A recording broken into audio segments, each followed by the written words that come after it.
Welcome student. आज की video में हम मैथ स्टैंडर्ड का जो टर्म 2 का सैम्पल पेपर उसके सेक्शन बी के क्वेश्चन करेंगे 7, 8, 9, 10।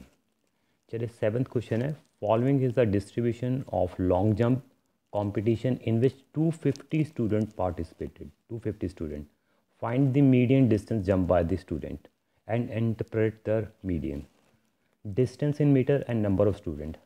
लिखा 0 to 1 मीटर, तो नंबर ऑफ़ स्टूडेंट 41 to 2 के बीच में इतने स्टूडेंट हैं, आपको जस्ट मीडियन निकालना है। ठीक है, तो मैंने डाटा साफ बना दिया कॉलम वाइज।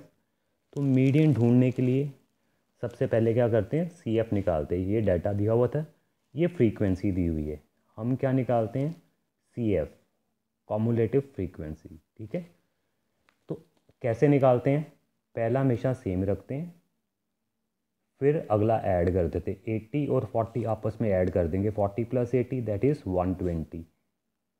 फिर अगला ऐड कर देंगे, 120 में ये ऐड करेंगे 62 दैट इज़ 182। फिर 38 करेंगे that is 220 and last 30 add करेंगे, 220 + 30 दैट इज़ 250। मीडियन का फॉर्मूला ये है। क्या मीनिंग है फॉर्मूले में, एल एफ सी एफ क्या क्या है, आइए देखिए। सबसे पहले निकालते हैं मीडियन क्लास। मीडियन क्लास कहाँ से निकलेगी, वो एन से पता चलेगी। एन इस क्वेश्चन में कितना था, ये 250 स्टूडेंट थे, जो लास्ट होता है यही एन होता है 250। ओके, ये या ये एन था मेरे पास 250, उसका आधा करो कितना हो जाएगा, n/2। दैट इम्प्लाइज n/2 कितना आ जाएगा, आधा। 250 का आधा करेंगे दैट इज़ 125। अब आपने देखना है कि 125 जो आया आपके पास, 125 सी एफ में कहाँ पे मिलेगा। देखो सी एफ में देखना है 125 कहाँ पे मिलेगा। 120 तक कंप्लीट हो गए, उसके बाद आया 182, मतलब 121 से लेके 182 तक सारे यहाँ पे आएंगे। 121 से लेके, तो 125 कहाँ पे मिलेगा, 121 से ही शुरू हो रहे हैं। ठीक है, 120 तक यहाँ कंप्लीट हो गए थे, तो 125 यहाँ पे मिलेगा। उसके सामने वाली जो क्लास होगी ना, ये वाली क्लास, इसको बोलते हैं मीडियन क्लास, मतलब मीडियन 2 से 3 के बीच में होगा। सो सबसे पहले मीडियन क्लास कहाँ से मिलेगी, n/2 से, वो सी एफ से चेक करेंगे। तो मीडियन क्लास आई 2 से 3, मतलब आंसर 2 और 3 के बीच में होगा। अब फॉर्मूले में क्या क्या थे, मतलब समझे, एल क्या था, वो होती lower limit of the median class that is 2।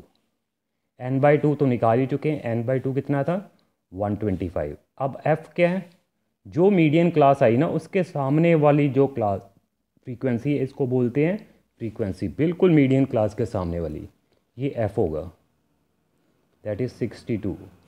और सी एफ क्या होगा, ये जो मीडियन क्लास है उसके सामने वाली नहीं, उससे पिछले वाली, एक स्टेप पीछे चले जाएंगे, वो सी एफ लेते हैं, मतलब 120, उससे पिछले वाली। ठीक है, जो मीडियन क्लास है इसी, उससे पिछले वाली that is C F, that is 120। And H भाई क्या है, साइज़ ऑफ द इंटरवल। कोई भी इंटरवल उठाओ, एक का गैप है, 2 में से 1 माइनस करो 1, 3 में से 2 माइनस करो 1, सबका साइज़ सेम है दैट इज़ 1। ये सब कुछ आगे फॉर्मूला पता हो, अब फॉर्मूले में रख दो, मीडियन निकल आएगा। एल मीडियन निकाल रहे हैं, एल था हमारे पास 2, n/2 that is 125, C F that is 120, और एफ कितना था क्वेश्चन में, दैट इज़ 62, और एच था 1। जस्ट मैंने प्लग इन कर दिए, अब कैलकुलेट कर लो। ये आ जाएगा 2, 5 आगे, नीचे आएगा 62, और 1 से मल्टीप्लाई करेंगे, 5 × 1 दैट इज़ 5। अब ये रफली डिवाइड कर लो, एलसीएम ले लो चाहे, या सिंपली ऐसे डिवाइड कर लो, 5 को 8 से, 5 को 62 से डिवाइड कर दो, 2 तो पता ही है। तो देखो 5 छोटा है तो 0 लगानी पड़ेगी, पॉइंट लग गया। अब देखो 50 इज स्मॉलर दैन 62, मतलब 0 पे जाएगा, 1 पे भी नहीं जा रहा, फिर एक 0 और उतार दी। अब 62 कितने पे जाएगा, 8 पे जा रहा है, 16, 1, 48, 49, ठीक है, 496, मतलब 8 पे गया। अब अप्रॉक्सीमेट 2 प्लेस तक बहुत है, डेसिमल के 2 प्लेस तक निकाल लो, 2 + 0.08, दोनों ऐड कर देंगे तो आंसर कितना आ गया, 2.08 और ये आंसर है मीडियन। और जो डिस्टेंस था ना वो मीटर में था, यूनिट भी डाल दो मीटर, ठीक है। So that is a median, ठीक है। और वो साथ में लिखा है इंटरप्रेट द मीडियन, ठीक है। इंटरप्रिटेशन क्या हो गया, 50% ऑफ द स्टूडेंट, बिकॉज ये आया हमारा 2.08, तो 2.08 यहाँ से निकला ना, मतलब जो जंप कर रहे हैं जो स्टूडेंट, उनका जंप कितना 2.08, मतलब 50% ऑफ स्टूडेंट, बिकॉज 2.08 यहाँ से निकला होगा। 120 स्टूडेंट तो ये हो गए, टोटल 250 थे, और 0.08 है मतलब कुछ ज़्यादा भी, 120 स्टूडेंट का जंप और प्लस कुछ 0.08 है, कुछ 50% स्टूडेंट जो जंप कर रहे हैं इससे कम कर रहे हैं, और 50% उससे ज़्यादा भी कर होंगे। ये इंटरप्रिटेशन है, ठीक है। चलिए नेक्स्ट क्वेश्चन ट्राई करें। चलिए क्वेश्चन 8 है, construct the pair of tangent to a circle of radius 4 which are inclined to each other at an angle of 60 degree. पहले रफ समझे फिर मैं बना के दिखा रहा हूँ, ठीक है। बोल रहा कि एक पेयर ऑफ टेंजेंट ड्रॉ करनी है। सबसे पहले तो पता होना चाहिए ये सर्कल था, एक्सटर्नल पॉइंट से मैं दो टेंजेंट ड्रॉ कर सकता हूँ, ठीक है। पी पॉइंट से एक पी ए और पी बी। अगर इनके बीच एंगल कुछ भी दिया हो, मान लो जैसे विच आर इंक्लाइंड, इंक्लाइंड मतलब angle between the tangent which are inclined to each other at an angle of 60 degree, कैसे ड्रॉ करेंगे। तो पता होना चाहिए कि सेंटर पे एंगल कितना बनेगा, बिकॉज इन दोनों का सम मिला के ना 180 होता है। जो ये वाला एंगल है ना एक्स जो भी बनेगा प्लस 60 मिलाएंगे वो 180 होगा हमेशा। तो ये एक्स सेंटर पे एंगल कितना बनेगा, 60 माइनस कर दो 120 होगा। तो हमें ये वाला एंगल पता होना चाहिए हमेशा कितना बनेगा, इन दोनों का सम 180। सपोज करो एग्जामिनर ने क्वेश्चन में यहाँ पे 30 दिया होता, angle between the tangent is 30 degree, तो फिर यहाँ सेंटर पे कितना बनता, 30 माइनस कर देते 180 में से, तो 150। अब बनाएंगे कैसे, पहले रफली समझेंगे फिर मैं बना के दिखा रहा हूँ। पहले तो सर्कल खींच दिया 4 सेंटीमीटर वाला, तो कोई भी पॉइंट ए सर्कल पे ऊपर ले लो, इसको सेंटर से ज्वाइन कर दो, और सेंटर पे एंगल कितना बनेगा, अगर टेंजेंट के बीच में एंगल 60 था तो सेंटर पे बनेगा 120 डिग्री। तो कंपास से 120 का एंगल बनाएंगे। ये मान लो कि एंगल बन गया 120, बी पॉइंट ले लेंगे। अब यहाँ पे एक 90 डिग्री का एंगल बनाएंगे, एक यहाँ पे 90 डिग्री का एंगल बनाएंगे, जहाँ पे मीट करेंगी वो पॉइंट आएगा पी, वो एंगल कितना आ जाएगा 60। ये पेयर ऑफ टेंजेंट है। अब साफ बना के देखते हैं, ठीक है। सो पहला स्टेप था जी, सर्कल का रेडियस 4 है, 4 सेंटीमीटर वाली कॉम्पस खोल लेंगे। ये मैंने 4 खोल ली, ठीक है। अब सर्कल ड्रॉ कर लेंगे। तो मैंने सर्कल बना दिया, ठीक है। ऐसे सर्कल खींच देंगे पूरा 4 सेंटीमीटर से। आपने पेंसिल से ही बनाना है, ठीक है। मैंने पेन से सर्कल बना दिया, आपको विजिबल हो, पेंसिल से शायद विजिबल ना हो स्क्रीन पे, तो ये डॉटेड बना लो थोड़ी, ठीक है। इस पॉइंट को नाम कर दो ए। अब सेंटर पे एंगल कितना बना देना है आपको, 120 डिग्री का, with the help of compass. तो कंपास से कैसे बनाते हैं, एक सेमी सर्कल खींच लेंगे, यहाँ पे कंपास रख के एक आर्क लगाएंगे,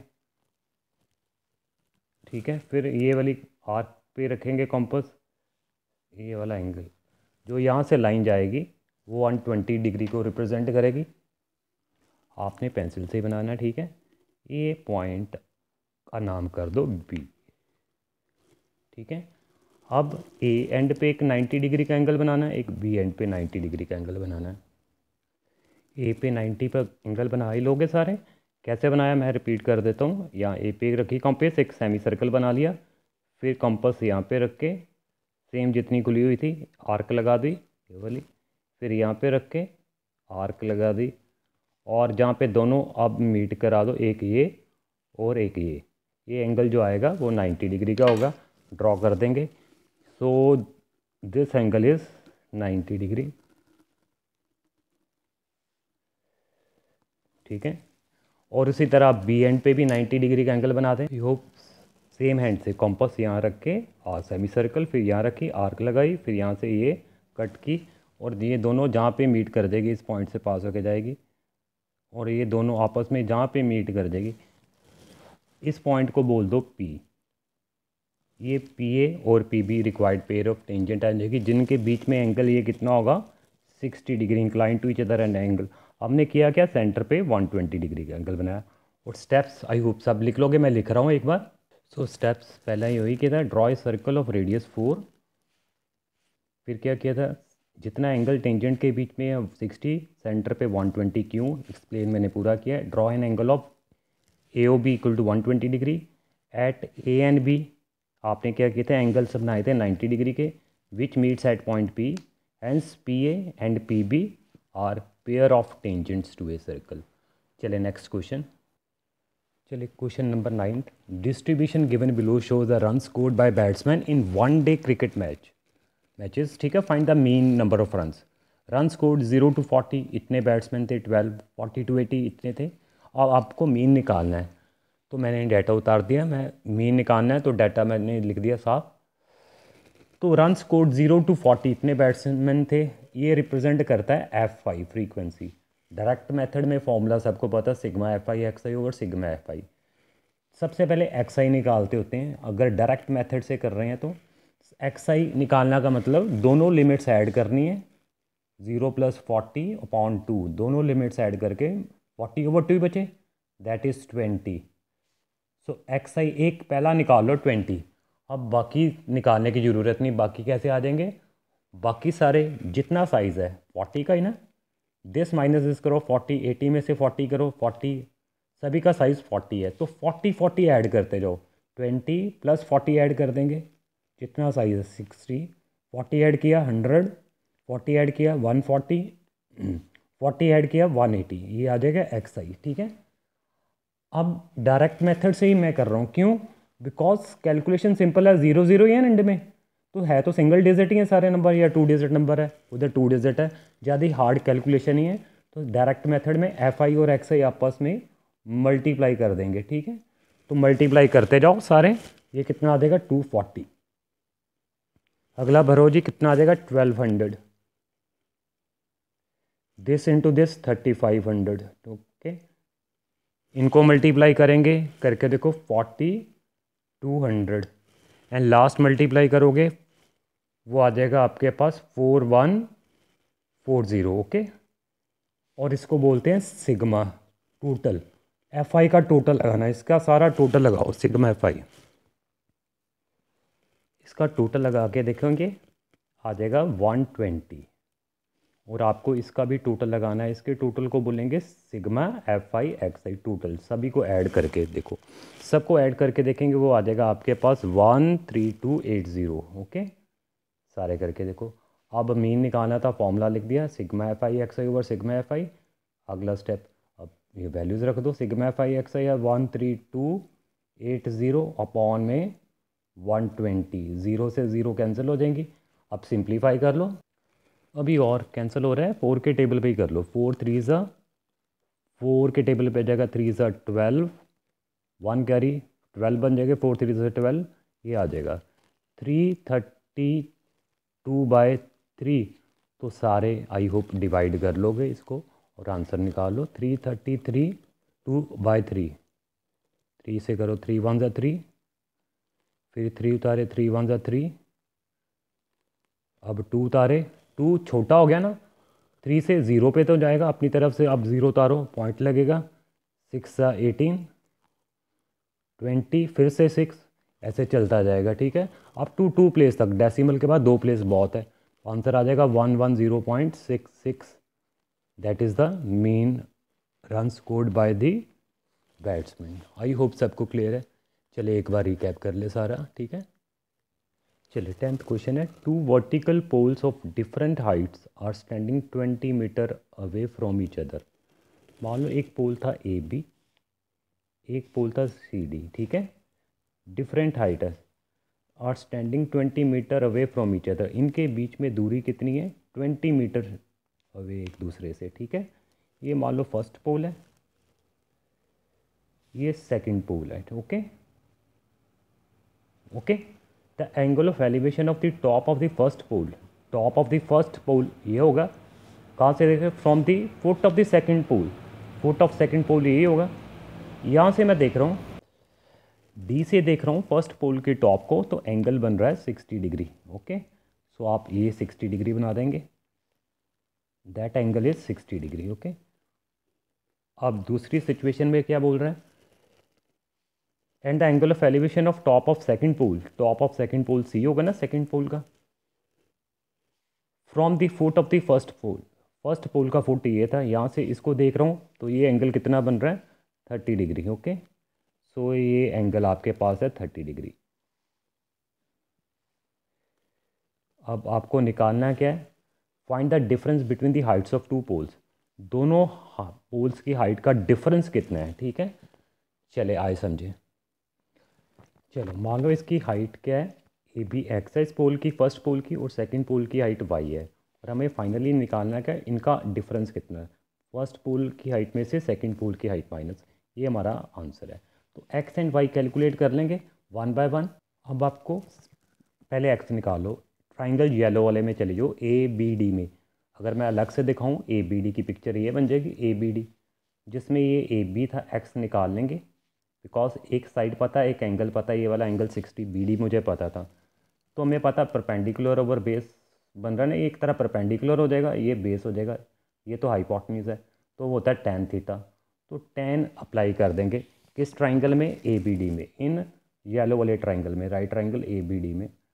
तो tan 60 बन जाएगा ना, एंगल 60 वाला है। ओके, tan 60 ये वाला yellow triangle is equals to कितना हो जाएगा, A B perpendicular over base, perpendicular over base, tan 60 √3 है, और ए बी एक्स मान लिया था, बी डी कितना था 20, क्रॉस मल्टीप्लाई कर देंगे तो एक्स निकल के आ जाएगा 20√3 मीटर।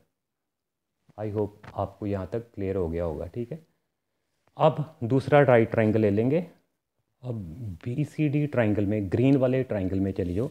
अगर मैं अलग से दिखाऊं, बी सी डी, जिसमें एंगल था 30 और ये वाई था और ये 20 था, ये परपेंडिकुलर है, ये बेस है। बी सी डी ट्राइंगल में C D by B D लगाएंगे तो tan बन जाएगा। tan 30 की बात करूं, perpendicular over base, tan 30 is equals to perpendicular over base C D by B D. ठीक है, so C D by B D. अब रख लो tan 30 की वैल्यू 1/√3, सी डी वाई मान गया हुआ था, और बी डी मुझे पता है 20। ठीक है, यहाँ से y कितना आ जाएगा, क्रॉस मल्टीप्लाई कर दो, √3y इक्वल टू 20, तो y आ जाएगा 20/√3। अब क्वेश्चन में पूछा गया था, इन दोनों पोल की डिफरेंस ऑफ हाइट्स पूछी थी। So difference of height is x minus y. ठीक है ना, आई होप सबको क्लियर है, x माइनस वाई। तो x आया था 20√3 माइनस वाई आया था 20/√3। एलसीएम ले लो, ये इधर आ जाएगा √3 से √3 मल्टीप्लाई होगा 3 20 60 माइनस 20, सो 40/√3 आ गया मेरे पास difference between their heights. But rationalise होना चाहिए डिनोमिनेटर, √3 ऊपर नीचे मल्टीप्लाई कर लो, denominator should be rational, upon में 3। पर उसने एग्जामिनर ने √3 की वैल्यू दी हुई है, मतलब √3 की वैल्यू रखने को बोल रहा है। ठीक है, तो आप √3 की वैल्यू 1.73 दी हुई है, वो रख देंगे 1.73 अपॉन में 3, मल्टीप्लाई करके आंसर भी। सो मल्टीप्लाई कर दोगे आपके पास आ जाएगा 69.20 अपॉन 3, और 3 से डिवाइड करो, 3 2 ज़ा 3 3 ज़ा 0.0 पे जाएगा, फिर 6, सो 23.06 यूनिट डाल देंगे metre. That is the difference of their heights. I hope सबको क्लियर है। चलिए नेक्स्ट क्वेश्चन। चलिए और वाला क्वेश्चन था, लिखा है कि 1.7 metre tall boy is standing on a horizontal ground 50 metre away from a building. मान लो ये बिल्डिंग थी, A B is a building. ठीक है,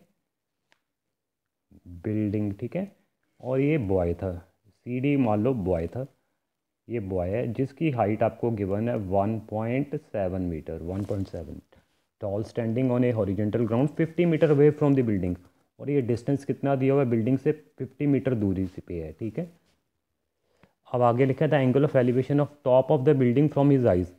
आइज़ तो यहाँ पे होगी ना बॉय की, तो यहाँ से देख रहा है, पहले तो हॉरिजेंटल खींचेंगे, यहाँ से देख रहा आइज़ बॉय की यहाँ पे है, यहाँ से देख रहा है टॉप ऑफ द बिल्डिंग को, तो एंगल कितना बन रहा है, दैट इज़ 60 डिग्री। ओके,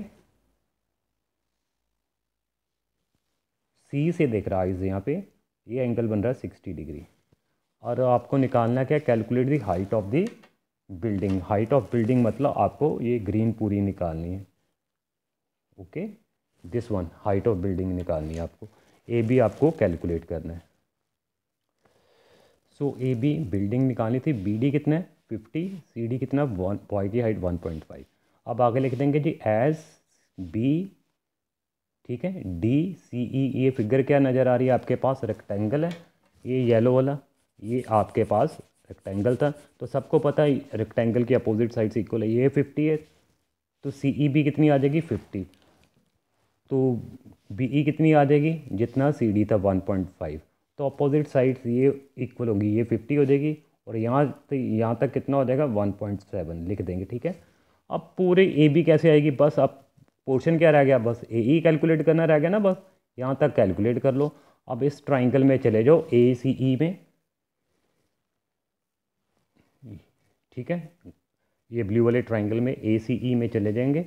ये परपेंडिकुलर हो गया एक तरह, ये क्या हो गया बेस, बेस मुझे पता है 50, परपेंडिकुलर निकालना है, तो perpendicular over base I hope सबको पता है tan थीटा। अगेन वही tan का फॉर्मूला लगा देंगे, tan 60 is perpendicular upon base means A E upon base C E है, ठीक है। tan 60 की वैल्यू √3, ए ई मेरे पास निकल आएगा